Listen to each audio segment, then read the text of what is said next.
The cost of Casement. It's the million-dollar question, or possibly one, costing £270 million. UTV understands that's one of a number of price tags currently on the table for redeveloping the derelict sports ground in West Belfast.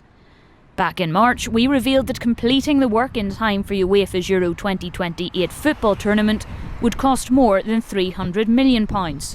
In September, the government estimated that figure had risen by a further £100 million. As a result, it wouldn't commit funding, as it said it couldn't be sure that the work would be completed in time for the event.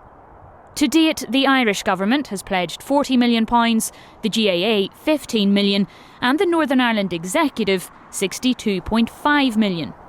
Last month, the GAA confirmed it had made changes to design plans for the site, which it said would reduce costs.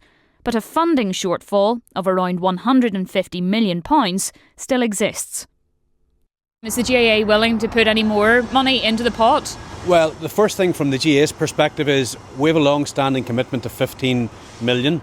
Around this time last year, we began a negotiation with the Irish government.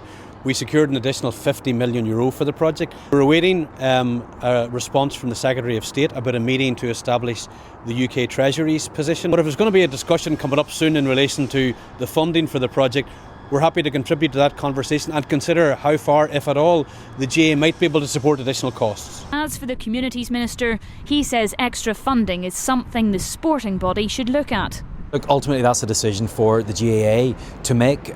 What is it that they're looking for? What size of a stadium are they requiring? What will be the funding shortfall and how are they prepared to help to make that up? So if the GAA did put more cash in the pot, would the executive also be willing, do you think, to put more money towards the project?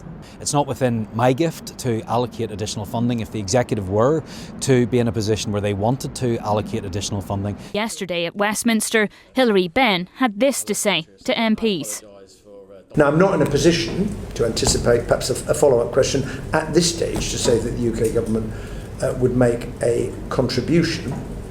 I think in the interest of respecting all of the sporting traditions of Northern Ireland, it's important that Casement Park is built.